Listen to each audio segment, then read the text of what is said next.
Buenos días, iglesia, ¿cómo están? Se escuchan agüitadillos. ¿Cómo están? Qué bueno, me da gusto verlos. Siempre es un gran gozo poder estar aquí delante de ustedes, compartiendo la palabra del Señor. Y antes de comenzar, quiero hacer extensa un agradecimiento público a todas las personas que estuvieron en contacto conmigo y con mi esposa. Por ahí el jueves estuvo presentando un poquito de dolor durante el día. Pensábamos que era algún malestar estomacal. El viernes en la madrugada, por ahí de las 3 de la mañana, ya era insoportable el dolor, así es que fuimos a urgencias. Después de estudios le detectaron un quiste en el ovario, tuvo que ser intervenida. Le retiraron el ovario izquierdo, se estuvo recuperando durante el día de ayer y hoy. Todo parece indicar que hoy me la dan de alta. Gracias a Dios, está muy bien. Muchas gracias por sus oraciones, muchas gracias por los hermanos que estuvieron ahí ayudándome. Ustedes saben quiénes son. Que Dios se los pague. Muchísimas gracias, iglesia. Así es, gloria a Dios, amén. Tenemos un Dios bueno. Y bueno, ¿qué les parece si antes de entrar en materia hacemos una oración para poner esto en manos de Dios? Señor, te damos gracias esta mañana por la oportunidad de venir y estudiar tu palabra. Gracias te damos, Señor, porque la tenemos, porque nos las has revelado. Así te ha placido a ti, Señor, darte a revelar a nosotros. Has puesto en nosotros un corazón nuevo. Danos de tu Espíritu Santo, que va a hacer esa conexión para que podamos entender y que tú reveles tu amor, tu conocimiento, tu sabiduría hacia nosotros para nuestra edificación, para glorificación de tu nombre. Dios, en esta mañana te suplico que estas palabras que salgan de mi boca no sean palabras vanas, sino que vengan de ti, Señor, que yo pueda predicar fielmente tu palabra, siendo un heraldo fiel, Señor. Te lo suplico en el nombre de tu Hijo Jesús. Amén. Bien, hermanos, venimos viendo una serie que se llama El temor de Dios. Así es, amén. Yo no sé ustedes, pero a mí me ha edificado bastante y gracias a Dios que tengo la oportunidad de estudiar este tema del día de hoy que vamos a ver, que se llama El temor de Dios y la edificación de la iglesia. Y cuando vi el tema dije, wow, es muy, muy amplio, muchas cosas que se pueden decir acerca de lo que es el temor de Dios en la edificación de la iglesia. Batallé mucho para enfocarlo, para tratar de sentarle, hacerlo muy sencillo, así es que espero no reburujarme y reburujarlos, y vamos a iniciar entonces. La cita base va a estar en Hechos, capítulo 9, versículo 31, hermanos. Hechos, capítulo 9, versículo 31. Lo voy a leer. Dice: entonces las iglesias tenían paz por toda Judea, Galilea y Samaria, y eran edificadas, andando en el temor del Señor, y se acrecentaban fortalecidas por el Espíritu Santo. Vamos a ver el contexto de este versículo. ¿Qué es lo que está sucediendo? Pablo venía de estar persiguiendo las iglesias. Él era judío celoso. Él vio que esta secta que creían en Jesús, estos nazarenos, estaban causando revueltas y dijo: yo los voy a perseguir. Viene el Señor, lo tumba, lo convierte, y entonces Pablo, después de haber estado persiguiendo la iglesia, él comienza a predicar lo que antes él condenaba, y las personas que a él lo apoyaban ahora se volvieron sus enemigos. Así es que al volverse contra él, Pablo se retira de esa zona de Jerusalén y se va a Tarso, Saulo de Tarso, de donde era él. Y existe un lapso en lo que él se retira, donde dice este versículo, donde dice que existía paz en la iglesia. Existe paz por toda Judea, Galilea y Samaria, porque ya no había nadie persiguiéndolos, ya podían reunirse con libertad. Y aquí la clave es que dice que eran edificadas andando en el temor de Dios. Ahí está esa frase clave, andando en el temor de Dios. Andando sabemos que es un continuo, ¿verdad? Andando. Vas caminando, es continuo. En las predicaciones anteriores hemos visto varios significados de lo que es el temor de Dios. Solo para recapitular, viene mencionado en la Biblia, al menos lo que yo encontré, aproximadamente 14, 15 veces, mínimo, el temor de Dios. Quiero mencionar unos rapidito nada más para que nos enfoquemos otra vez de lo que estamos hablando. Y no es necesario que los busquen, se los voy a ir diciendo, para irme rápido. Éxodo 20:20 dice: y Moisés respondió al pueblo: no temáis, porque para probaros vino Dios, y para que su temor esté delante de vosotros, para que no pequéis. Fíjense por qué. El temor esté delante de ustedes, ¿para qué? Para que no pequéis.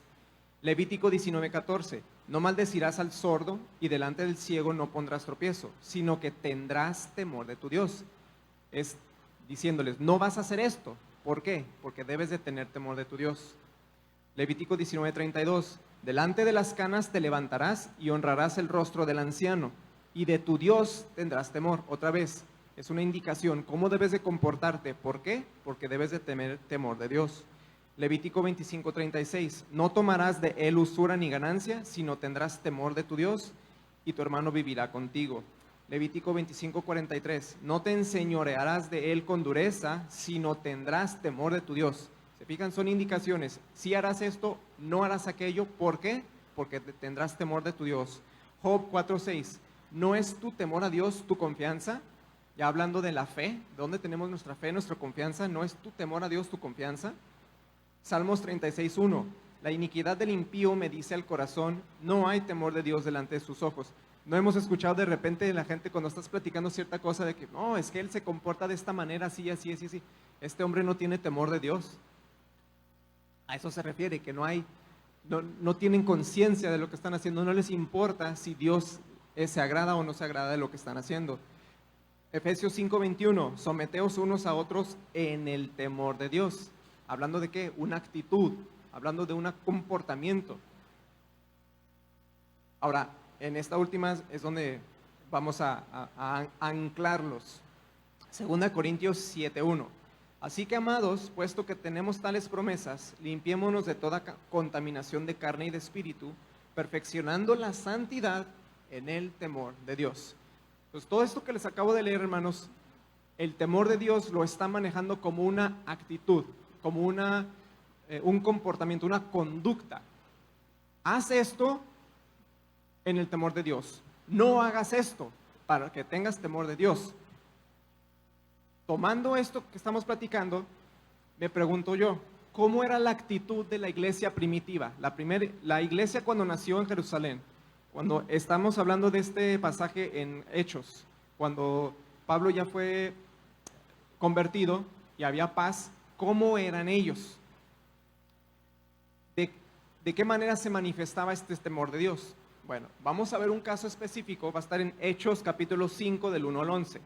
Hechos capítulo 5 del 1 al 11. Este es un caso en específico del temor de Dios que se manifiesta de esta manera. Es el caso de Zafira y Ananías. Fíjense lo que pasó. Pero cierto hombre, antes de empezar, los creyentes de ese tiempo dice que estaban unánimes, que vendían sus propiedades y los entregaban a los apóstoles para que ellos repartieran a los creyentes según ellos vieran necesario. Entonces dice que todos eran unos, estaban en comunión. Eso es lo que estaba sucediendo.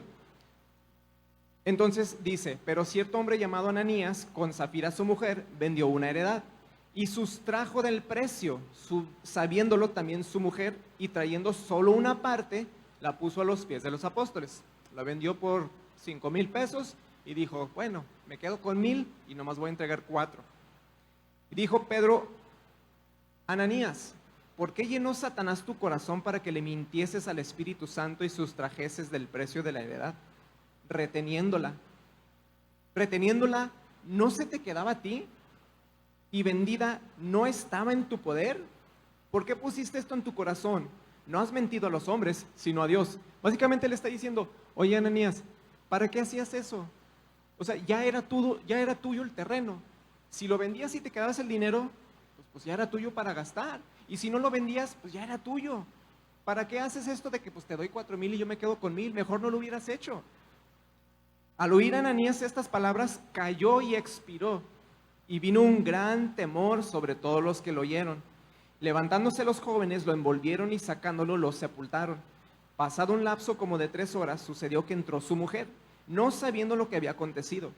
Entonces Pedro le dijo, dime, ¿vendiste en tanto la heredad? En otras palabras, oye, ¿lo vendiste completita y todo lo que lo vendiste lo trajiste aquí? Y ella dijo, sí, en tanto, todito. Y Pedro le dijo, ¿por qué convenisteis en tentar al Espíritu del Señor? He aquí a la puerta los pies de los que han sepultado a tu marido y te sacarán a ti. Al instante ella cayó a los pies de él y expiró. Y cuando entraron los jóvenes la hallaron muerta y la sacaron y la sepultaron junto a su marido. Y vino un gran temor sobre toda la iglesia y sobre todos los que oyeron estas cosas. Las predicaciones anteriores y ahorita al inicio de esta, estamos viendo que el temor de Dios es un concepto de conducta, de actitud. Este caso en específico sí es de miedo. Este sí es de tiembla, porque esto que acabas de hacer te va a costar la vida. Este caso en específico, incluso este caso es un reflejo de algo que pasó en el Antiguo Testamento y tiene un propósito de por qué sucedió y cuál es el mensaje que Dios quería hacer llegar a las personas, a los creyentes de la iglesia que estaba recién naciendo. ¿Cuál es el paralelo de esta historia? El paralelo de esta historia está en 2 de Samuel capítulo 6, versículos del 1 al 7. David por fin es rey y quiere regresar el arca a la ciudad de David, a Jerusalén. Entonces dice, 2 de Samuel capítulo 6, versículos del 1 al 7. David volvió a reunir a todos los escogidos de Israel, 30,000. Y se levantó David y partió de Baala de Judá con todo el pueblo que tenía consigo para hacer pasar de ahí el arca de Dios, sobre la cual era invocado el nombre de Jehová de los ejércitos que mora entre los querubines. Pusieron el arca de Dios sobre un carro nuevo y la llevaron a la casa de Abinadab que estaba en el collado. Y Usa y Ahío, hijos de Abinadab, guiaban el carro nuevo. Y cuando lo llevaban de la casa de Abinadab que estaba en el collado con el arca de Dios, Ahío iba delante del arca. Y David y toda la casa de Israel danzaban delante de Jehová con toda clase de instrumentos de madera, de haya, con arpas, salterios, panderos, flautas y címbalos. Cuando llegaron a la era de Nacón, Usa extendió su mano al arca de Dios y la sostuvo, porque los bueyes tropezaban. Y el furor de Jehová se encendió contra Usa, y lo hirió ahí Dios por aquella temeridad, y cayó ahí muerto junto al arca de Dios. Si nosotros leemos esto, nada más así, con lo único que nos dice ahí, nos puede causar problema, porque decimos, a ver, viene el arca de Dios en un carro jalado por bueyes, se tropiezan, el arca de Dios se va a caer, y él va a tratar de salvarla, que no se caiga y que no toque el piso. ¿Por qué Dios se enoja contra él y lo mata? Dice, extendió su mano y el furor de Jehová se encendió contra Usa y lo hirió a Dios por aquella temeridad. O sea, ¿cómo se atreve? La razón por la que Usa murió es porque no hizo las cosas como Dios lo había ordenado. Antes de esto, hermanos, en el libro de Deuteronomio, Dios dio instrucciones específicas de quiénes iban a ser los apartados para esas labores en específico y qué tenían que hacer antes de que pudieran mover y tocar el arca. Dios tenía instrucciones específicas de qué hacer y qué no hacer. Por lo tanto, lo que Usa hizo dentro de su buena voluntad o dentro de su inocencia, aún así, por no respetar lo que Dios dijo que tenía que hacer, fue que él cayó muerto. ¿Cómo resumimos esto? En las palabras de un escritor, Michel Galiano, dice, pensamos que debemos decirle a Dios cómo debe ser adorado, en vez de adorarle como Él ha dicho. Esto es una condición humana, hermanos. Venimos a la iglesia, somos creyentes y nuestro corazón nos impulsa a decir, Dios, yo te voy a adorar a mi manera. Y apliquen lo que quieran. Yo te veo desde mi casa. Yo ofrendo cuando tengo la gana. Yo no sirvo en cierto ministerio porque yo no tengo dones. Y síguele echando lo que tú quieras. Yo te adoro a mi manera. Sí, tú me salvaste y todo, pero el tiempo que yo tengo es mío. Yo me acomodo y decido lo que sí te doy y lo que no te doy. Bajo este contexto, hermanos, ¿cómo es edificada la iglesia? Ahora sí vamos entrando. Ya dijimos, el temor de Dios es una conducta, es una actitud. En esto en específico, lo que le pasó a Usa y lo que le pasó a Ananías y Zafira fue una demostración de la santidad de Dios. La santidad de Dios, no de su ira, no de su furor, no de su te voy a castigar porque es un pecador. No, la santidad de Dios, que Él es quien decide cómo se le adora. Él es el que decide cómo se le magnifica, se le exalta, y nosotros en sumisión, por amor a Él, lo debemos de hacer. Y así es como se edifica la iglesia. ¿Cómo? Hay tres principales maneras en que la iglesia local es edificada. La primera es por medio de la palabra de Dios, que es la predicación. La segunda es por los dones del Espíritu Santo, usados en la iglesia, para servir en la iglesia. Y la tercera es por la comunión de los santos, la reunión, el congregarnos juntos como cuerpo. ¿Ok? Vamos a entrar a la primera y la más importante, que es la predicación, la edificación de la iglesia por medio de la palabra de Dios. Segunda de Timoteo, capítulo 4, versículos del 1 al 5.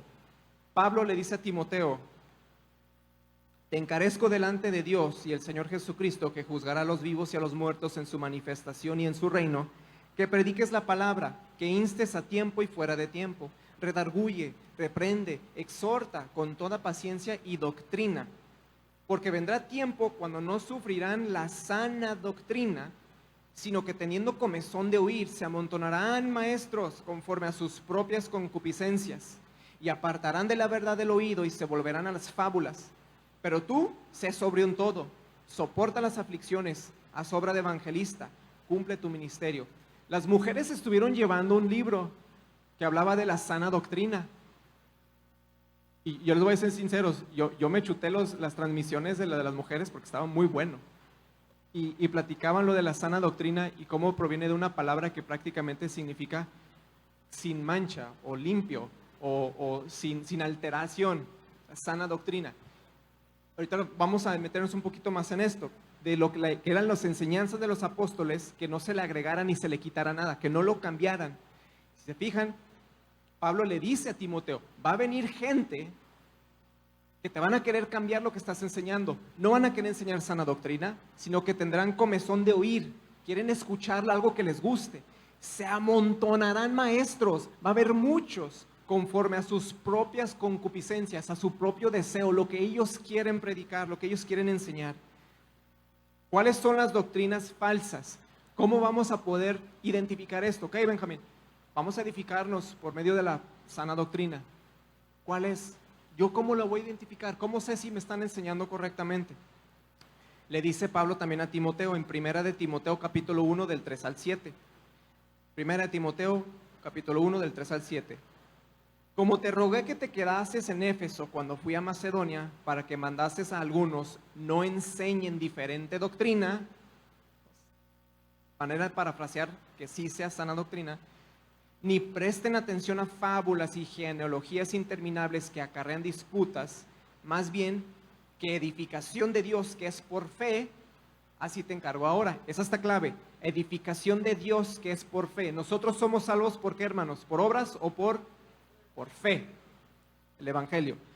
El versículo 5. Pues el propósito de este mandamiento es el amor nacido de corazón limpio y de buena conciencia. ¿Okay? El amor que nace de corazón limpio y de buena conciencia y de fe no fingida. Son tres cosas.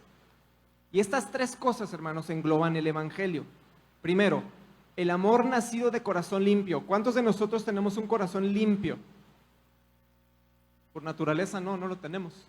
Pero hay una profecía, una promesa de Dios en Ezequiel 36:26 que dice: os daré corazón nuevo y pondré espíritu nuevo dentro de vosotros, y quitaré de vuestra carne el corazón de piedra y os daré un corazón de carne. El corazón limpio nos lo da Dios cuando nos regenera en el nuevo nacimiento. ¿Se fijan? Es una parte de la doctrina del Evangelio. Un corazón limpio, nacido de corazón limpio. Que el corazón limpio nos los da ¿quién? Dios.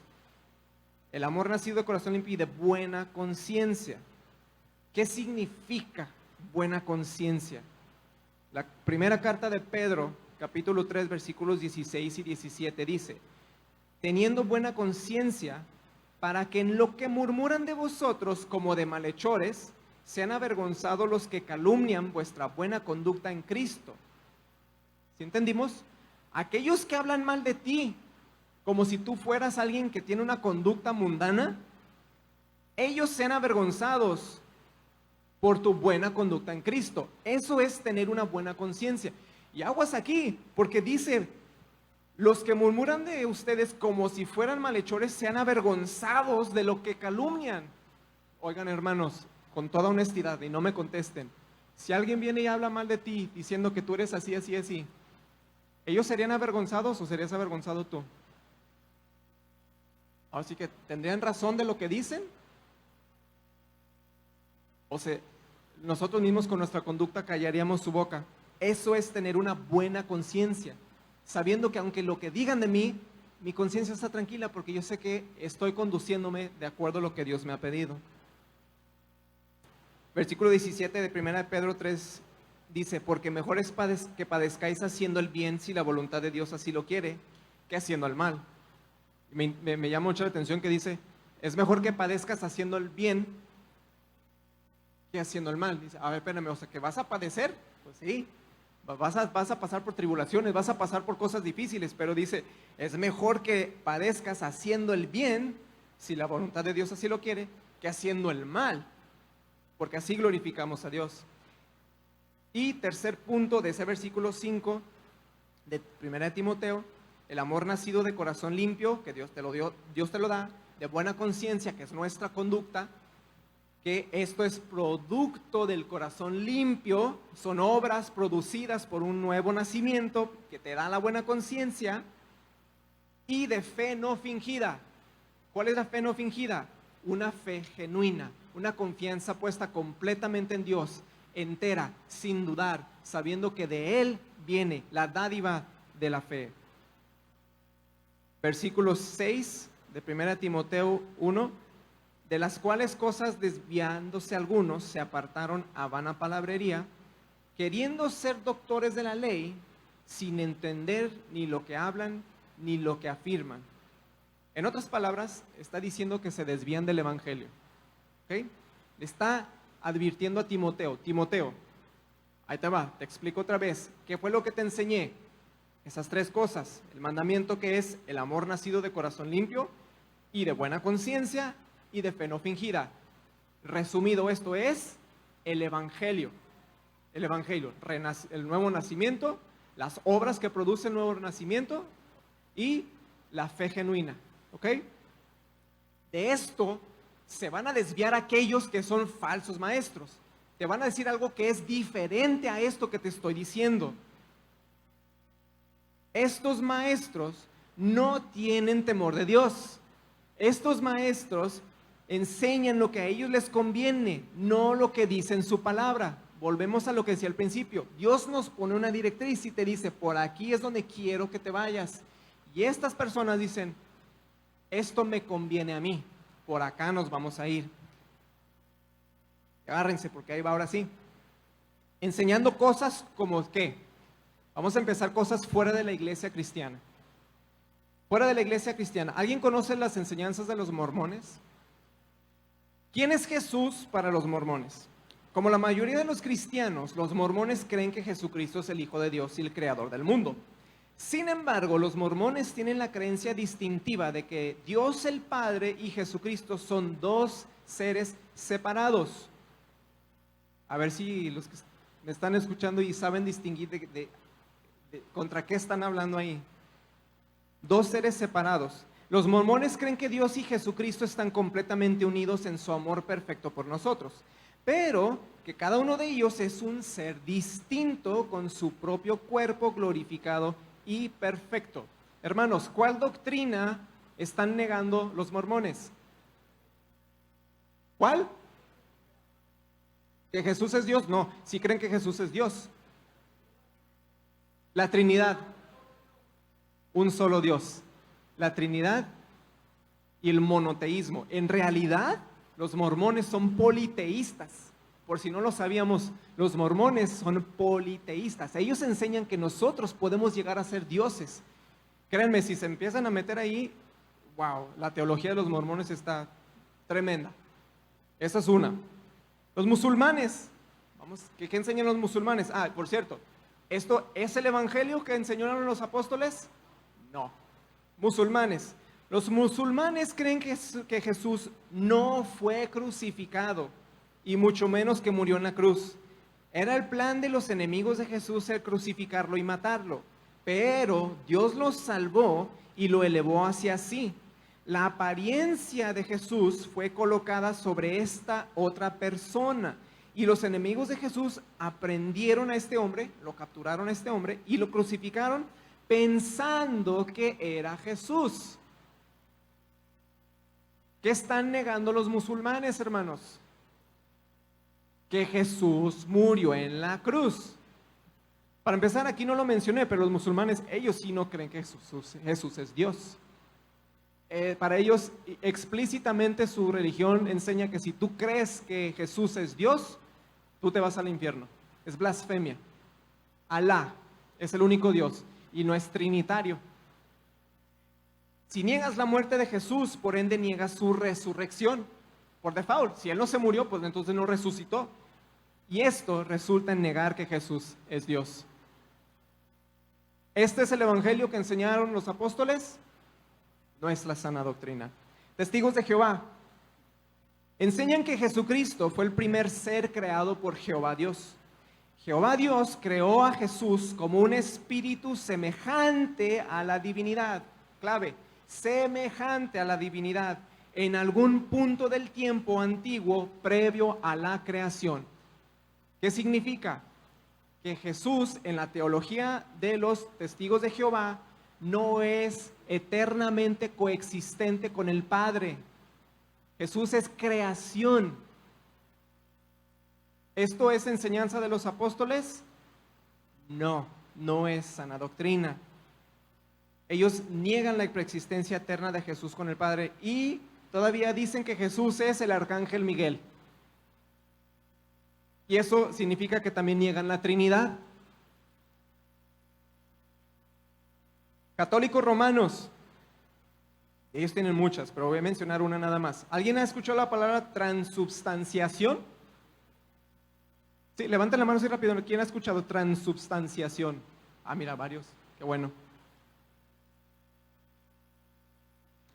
En el siglo XVI, hermanos, por ahí del año 1545 aproximadamente, se empezó todo esto de la Reforma Protestante. Martín Lutero, los reformadores. Su objetivo no era ir contra el Papa y acabar con la iglesia. Es una historia muy amplia. Pero en concreto, él quería una reforma y él quería regresar a la sana doctrina. Después de que lo expulsan, se hace un concilio, la iglesia católica, que se llamó el concilio de Trento, porque se llevó a cabo en la ciudad de Trento. Ese concilio tenía el objetivo de refutar todo lo que los reformadores estaban enseñando en contra de las enseñanzas ya establecidas de la Iglesia Católica. Una de ellas es esto de la transubstanciación. La transubstanciación tiene que ver con la hostia que se toma en la comunión, en la misa.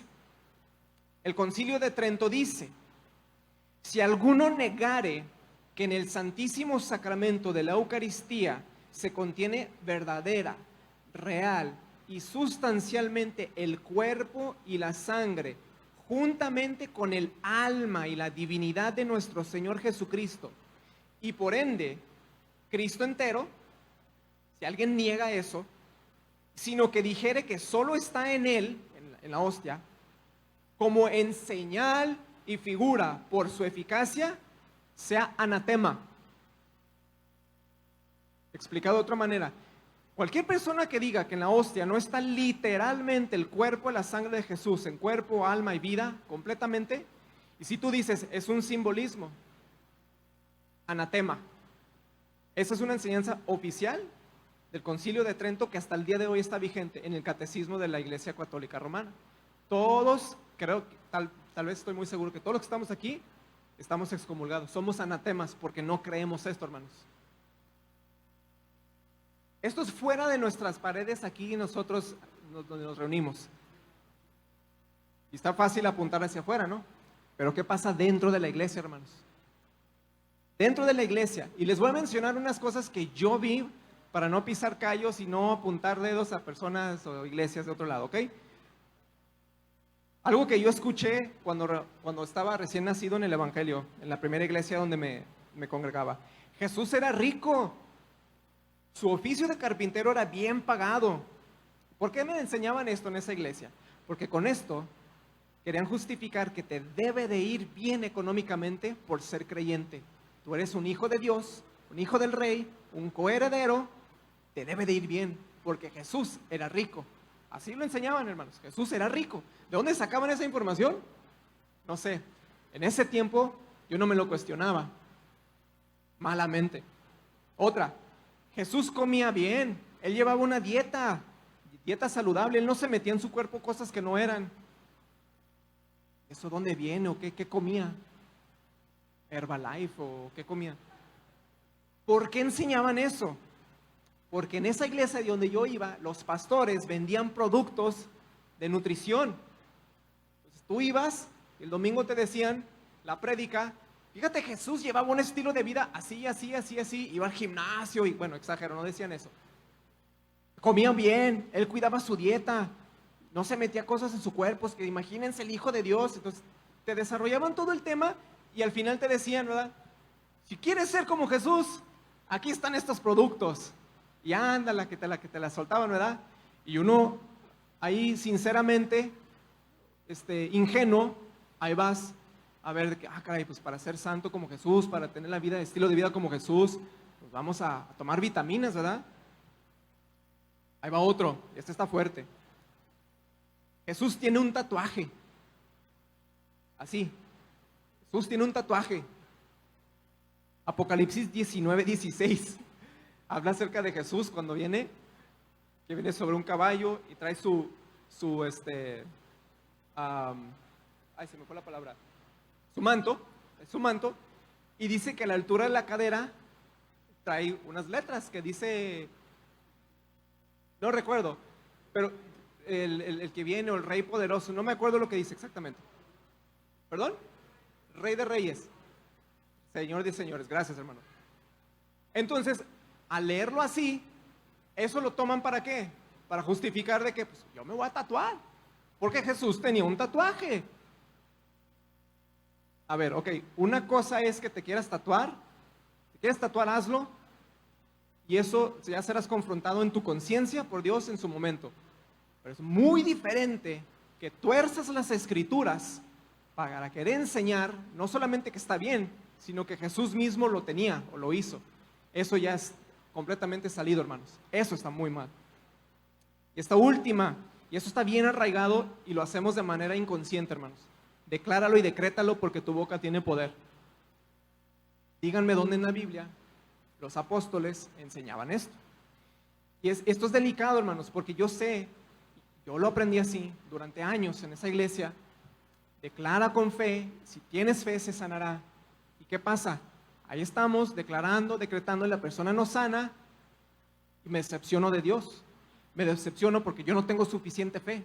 Me decepciono de la fe cristiana. Esto no funciona, esto no es verdad, porque me dijeron que si yo tenía fe, Él iba a sanar. En lugar de enseñarnos la soberanía de Dios. En lugar de enseñarnos que todo aquel que quiera vivir en piedad sufrirá persecución. Todo aquel que quiera vivir en paz en Cristo sufrirá persecución, sufrirás más por ser creyente que por no serlo. ¿Cómo evitamos que esto nos suceda, hermanos? ¿Cómo evitamos caer en estos errores? ¿Cómo mantenemos el temor de Dios, el hacer las cosas como Él quiere, como Él manda? Una sola palabra. Estudia. Estudia.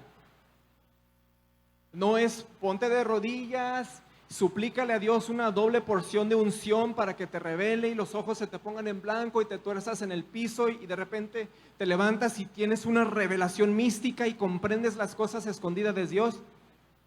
Jamás va a suceder, hermanos. Estudia.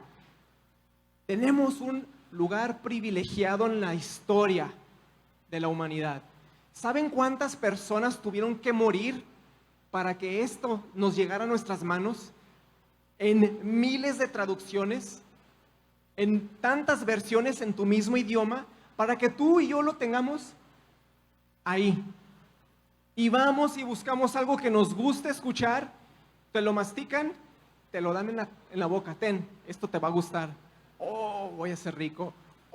voy a tener salud, oh, me va a ir bien. Estudia. ¿Cuántos de nosotros conocemos los siguientes temas? Ahí va una palabra, hermanos. Propiciación. Examen sorpresa.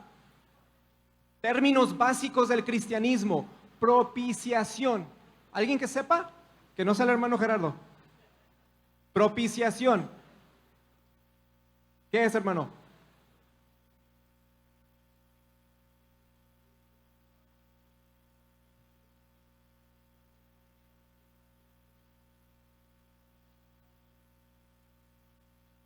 El concepto lo tienes. La propiciación es un acto entre dos partes que implica apaciguar la ira de alguien que está ofendido y ser reconciliado con él. Jesús propició, como dijo aquel hermano, aplacó la ira de Dios reconciliándonos con él. Y cuando tú predicas y cuando tú evangelizas a los de tu trabajo, tu familia, ¿cuántas veces les dices, oye, Dios está enojado contigo? Eso no nos lo enseñan. Tú le dices, Dios tiene un plan perfecto para ti. Pues no sé qué te refieras, porque el plan de Dios para Pablo fue que fuera decapitado. Y el plan perfecto para Pedro fue que fuera crucificado de cabeza. No sé si a ustedes eso les suena un plan perfecto. El plan perfecto para el apóstol Juan fue que fuera abandonado en la isla de Patmos. ¿Suena como un plan perfecto en el plano mundano? No. Y si tú le predicas a una persona que no es regenerada, que no tiene esa visión espiritual, tú le dices plan perfecto y ellos ¿qué van a entender? Oh, ya no quiere Dios que batalle. Ese es el problema, hermanos. Propiciación. Va la segunda. Expiación. Expiación. ¿Alguien sabe? Expiación. Específicamente expiación sustitutiva. A lo mejor eso les ayuda. Expiación sustitutiva. ¿Qué se les viene a la mente? La expiación sustitutiva se refiere al hecho de que Jesucristo murió en representación de todos los pecadores. Sí, sencillo. Expiación. Y viene en el Antiguo Testamento.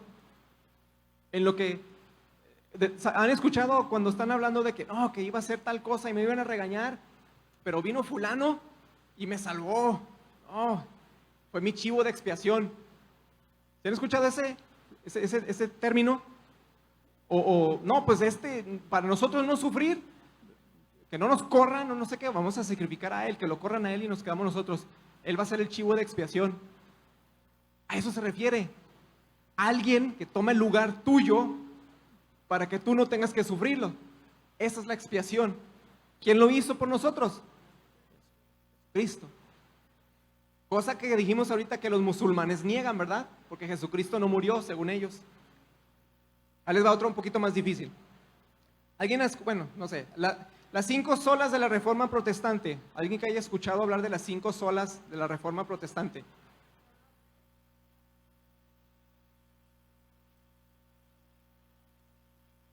Sola Escritura, sola Christus, sola Gratia, están en latín. Sola Fide, soli Deo Gloria. Sola Escritura, que significa que las Escrituras son la máxima autoridad. No hay nada por encima de la Sagrada Escritura, cosa que niega la Iglesia Católica. Ellos son que la Iglesia interpreta la palabra y la Iglesia te dice lo que debes de creer. Sola Christus, que solamente Cristo es el mediador entre nosotros, no hay nadie más. No, aquí no hay que María es corredentora, que María es coemperatriz, que es Jesús nada más, solo Cristo. Sola Gratia, que es sola gracia, por gracia, no por obras. Sola Fide, solo fe, no necesitas añadirle que circuncidarte, que más leyes, que cumplir con sacramentos, solo la fe. Y soli Deo Gloria, nadie más se lleva la gloria. De principio a fin la salvación es de Dios, tú no haces nada, Dios lo hace todo.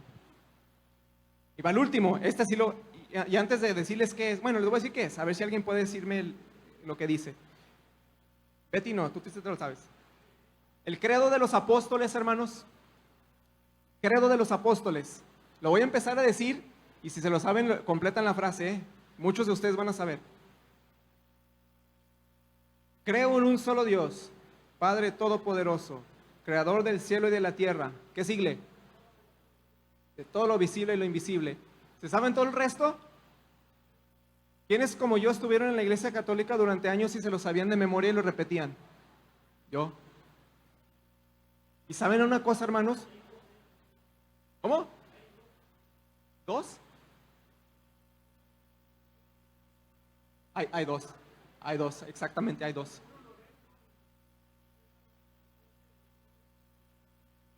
Así es. Bien, hermano. Pónganle 10, sí. Ahora, la importancia de esto, ¿por qué lo menciono, hermanos? Porque esto tiene una razón de ser.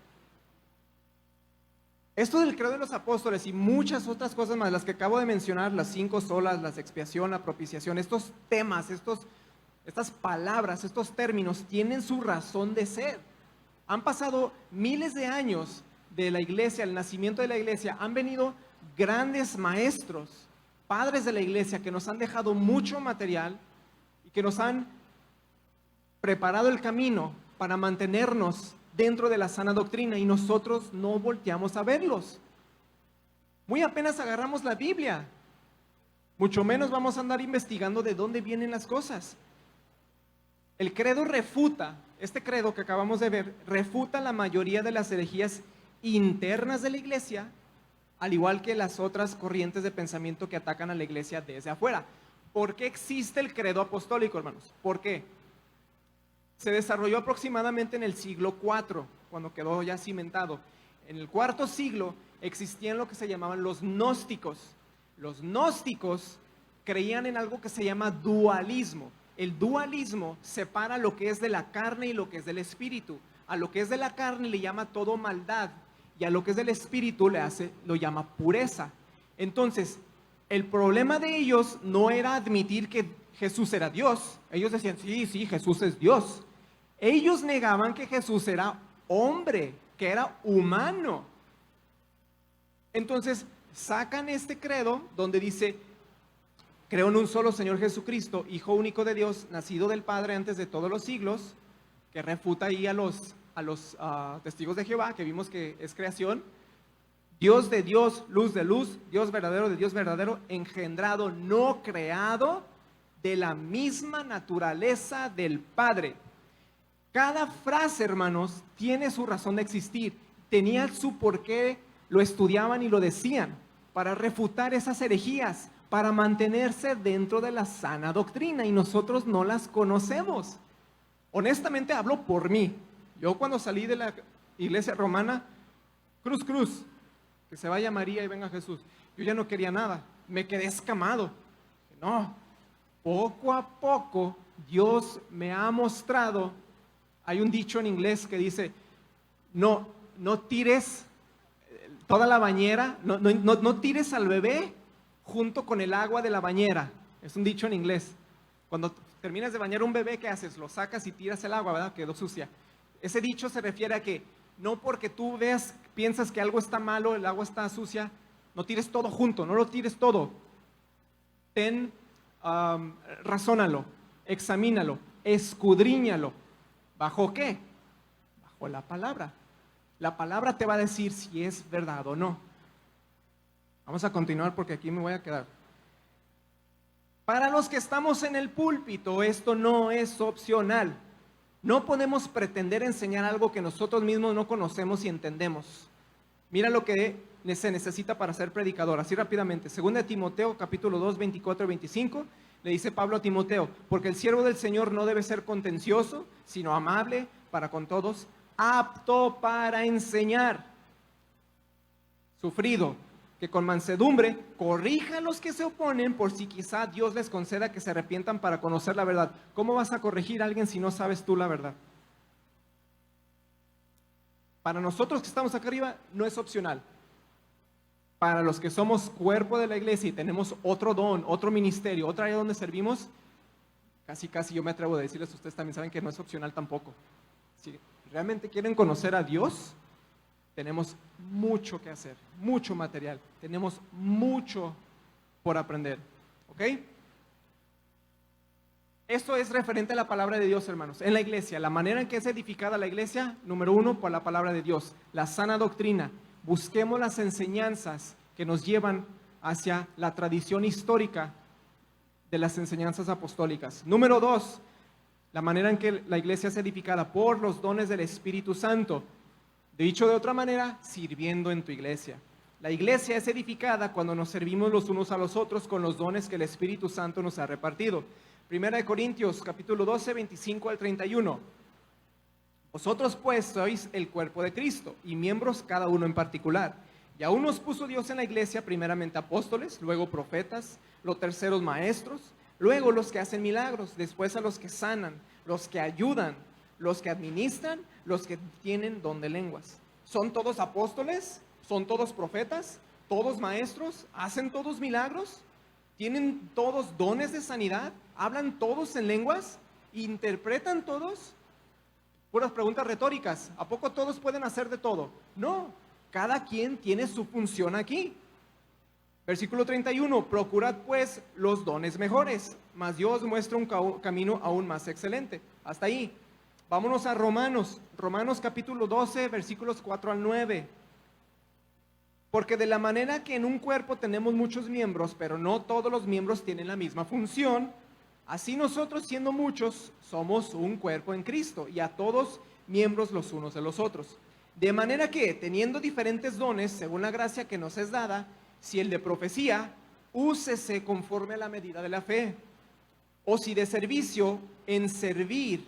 O el que enseña, en la enseñanza. El que exhorta, en la exhortación. El que reparte, con liberalidad. El que preside, con solicitud. El que hace misericordia, con alegría. El don que Dios te ha dado, úsalo para gloria de Dios, para edificación del cuerpo, para nosotros interno, hermanos. Venimos y nos sentamos, queremos conocer más de Dios y quiero estar más cerca de ti. Y como emprendimos en las clases anteriores, los sermones anteriores, estás en un ejército, ya no te perteneces, ten tu don, sirve, pero no tenemos temor de Dios. No queremos hacer las cosas como Él nos dice. Yo tengo una mejor manera de hacerlo, Dios. Yo no soy apto para eso. No lo voy a hacer. No lo quiero hacer. Y hay en nuestra mente miles de excusas. Y lo que tú quieras. El tiempo, el trabajo, el esfuerzo, la energía, la enfermedad, el COVID, el transporte, lo que tú quieras. Excusas siempre vamos a tener, hermanos, pero si Dios te da un don, te va a dar los medios para que lo uses y Él espera que lo hagas, primero para edificación tuya y segundo para edificación de nosotros como cuerpo de Cristo. Versículo 9. El amor se hace sin fingimiento, aborreced lo malo, seguid lo bueno. Como le dije hace poquito a un amigo, cada quien pelea desde su trinchera. Me costó mucho trabajo a mí el aceptar que Dios me estaba impulsando a querer predicar. Tenía el deseo, pero me daba mucho miedo porque yo no quiero decir barbaridades. Y cuando por fin abracé eso y me metí de lleno y empiezo a estudiar, me di cuenta que Dios también me dio las herramientas, que Dios también me respalda y me dice, mira, si te estoy dando este don es porque yo te voy a respaldar para que edifiques a mi iglesia. No es para que te veas tú, ay, mira cuánto sabe. No, es para que tú te veas chiquito y te humilles y yo, Dios, sea exaltado. Cada quien desde su trinchera. ¿Los sugieres? Hagan con excelencia los sugieres. Los que predican, hagan con excelencia tu predicación. Los que sirven, con excelencia. Lo que sea tu ministerio, los músicos, con excelencia, en tu trinchera.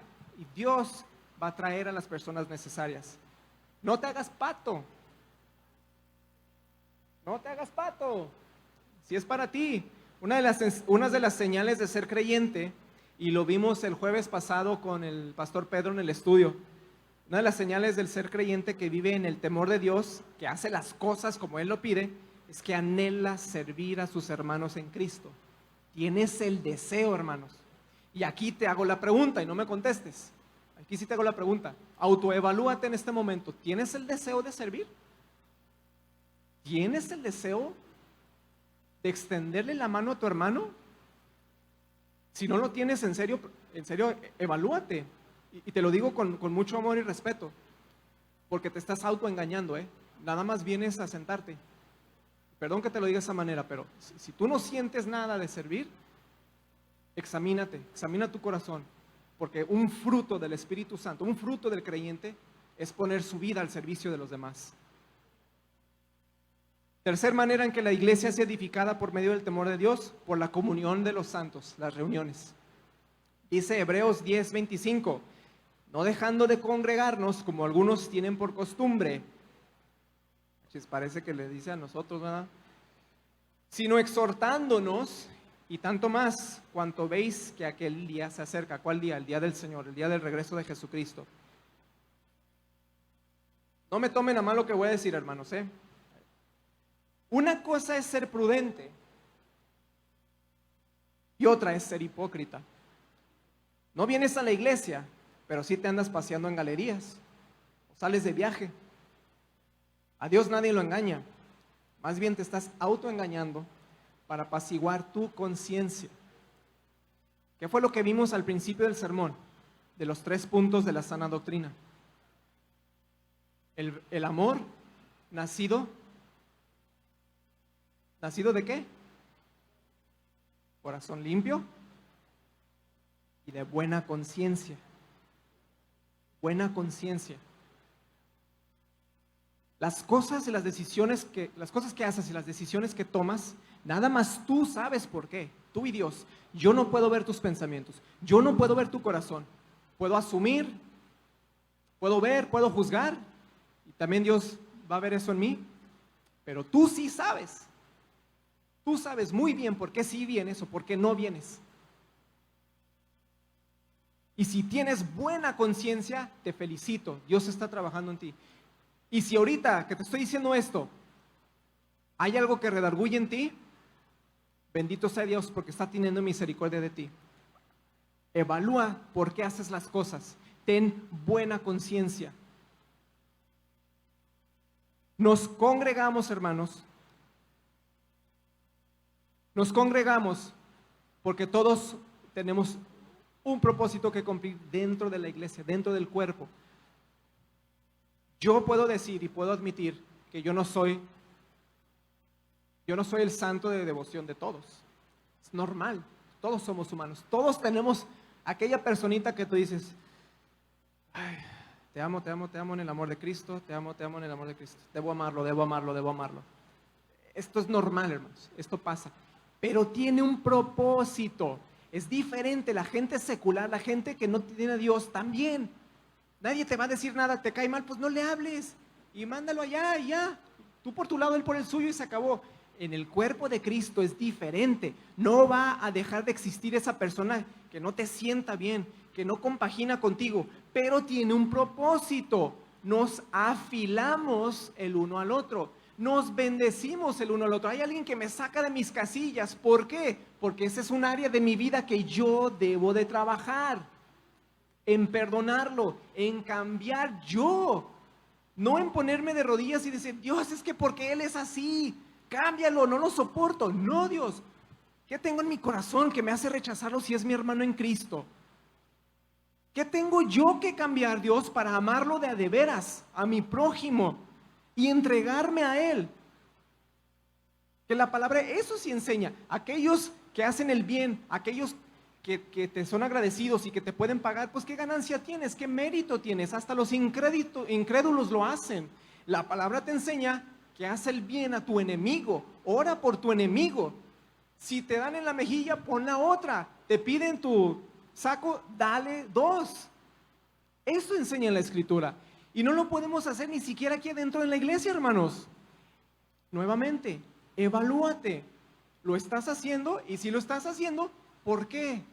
Ten buena conciencia. ¿Cuál es tu motivo? Nada más tú lo sabes. Y el Espíritu Santo que está en ti. Tenemos el mayor ejemplo de sacrificar el amor a mí mismo en Jesús. No hay excusa. Es que no lo puedo hacer. Exacto. Humanamente no lo puedes hacer.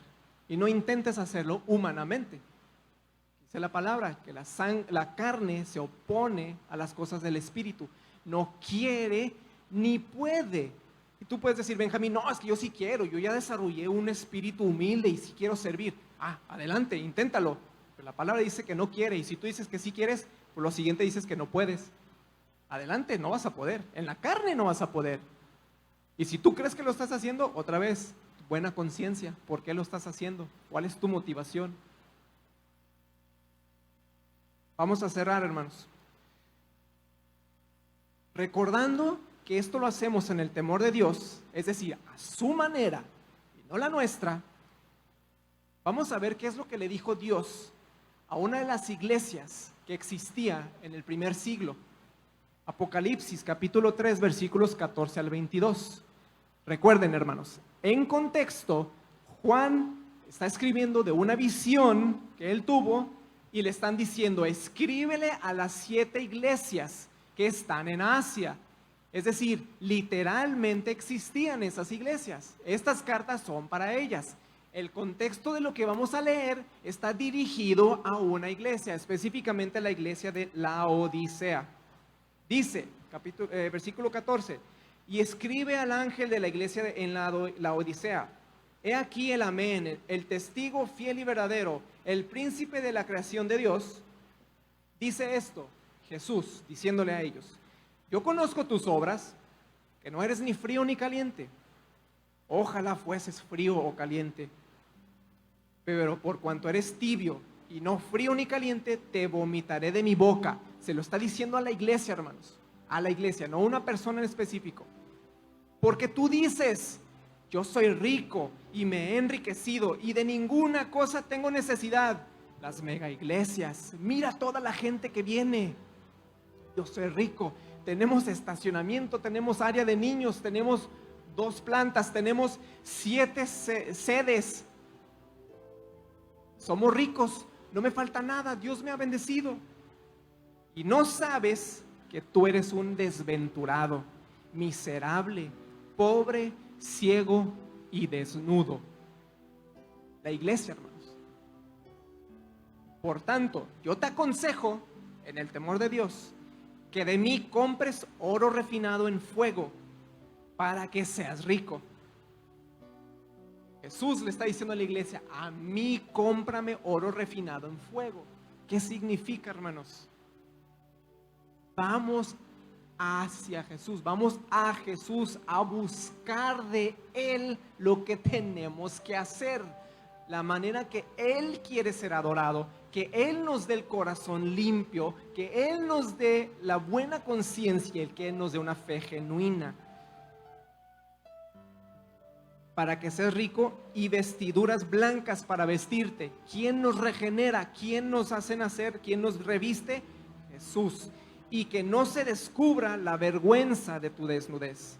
Y unge tus ojos con colirio para que veas. Está diciendo ciega. Una iglesia que se cree rica, que se cree que porque tiene gente, porque muchos lo visitan, porque son generosos, creen que son ricos. Y Dios le dice, eres un ciego. Yo reprendo y castigo a todos los que amo. Sé pues celoso y arrepiéntete. En otras palabras, ¿qué le está diciendo a la iglesia? Te amo. Jesús te está diciendo a ti, iglesia cristiana Restauración, te amo. Y si tienes algo en tu vida tibio, reprendo y castigo a los que amo. Sé celoso y arrepiéntete. He aquí yo estoy a la puerta y llamo. Si alguno oye mi voz y abre la puerta, entraré a él y cenaré con él y él conmigo. Este versículo se usa mucho para evangelizar, hermanos. Pero ¿en qué contexto está? ¿A quién se lo está diciendo? A la iglesia. ¿Qué está dando a entender? Que Jesús no estaba en esa iglesia. Por eso los llamó ciegos. Pensaban que por tener multitudes y tener un auditorio espectacular y música y todo lo que tú quieras, pensaban que ahí estaba. Y Jesús le está diciendo, yo estoy a la puerta. ¡Hey! Iglesia, ahí están ustedes adentro. Si quieren me invitan, acá estoy afuera, Si alguno oye mi voz y abre la puerta, entraré, cenaré con él y él conmigo.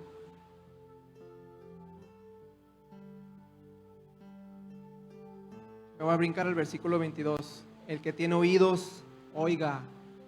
Hermanos, tengamos oídos. No seamos necios, oigamos, tengamos temor de Dios.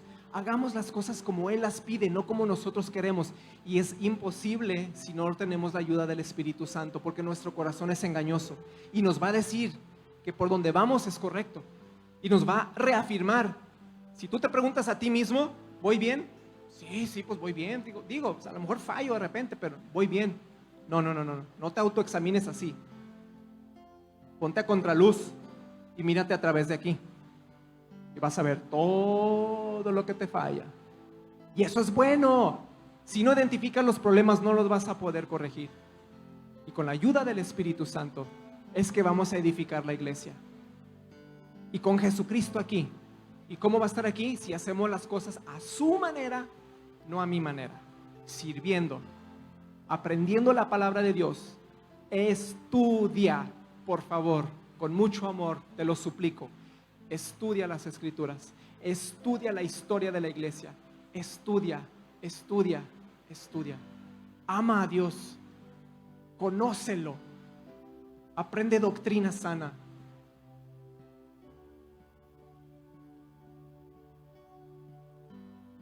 Padre, damos tantas gracias en esta mañana por la palabra que nos has traído. Y te damos tantas gracias porque sabemos que tú tocas en nuestro corazón y nos dices, yo quiero edificar mi iglesia y yo quiero que ustedes estén ahí conmigo. Yo te daré un corazón nuevo, te quitaré el corazón de piedra, te daré un corazón de carne, habitaré en medio de ustedes. Y Señor, pon en nosotros el anhelo de amarte como tú dices, de adorarte como tú dices, de aprender quién eres tú en verdad, en espíritu y en verdad. Saca de nuestra mente y de nuestro corazón todas esas falsedades que hemos aprendido durante los años y que por flojera, por desidia, por comodidad, por la razón que sea, no nos hemos dado cuenta y no los hemos querido corregir. Yo te suplico, Señor, que tengas misericordia de Iglesia Cristiana Restauración. Ve nuestros corazones, obra en nosotros, Señor. Y cada uno de los que estamos aquí, danos un corazón nuevo. Cada uno de los que están viendo, Señor, redarguye en su corazón y permíteles conocerte por quien realmente eres. Y a ti sea toda la gloria, todo el honor, toda la alabanza y adoración por todos los siglos. Amén y amén. Démosle un aplauso a Dios, hermanos. Muchas gracias.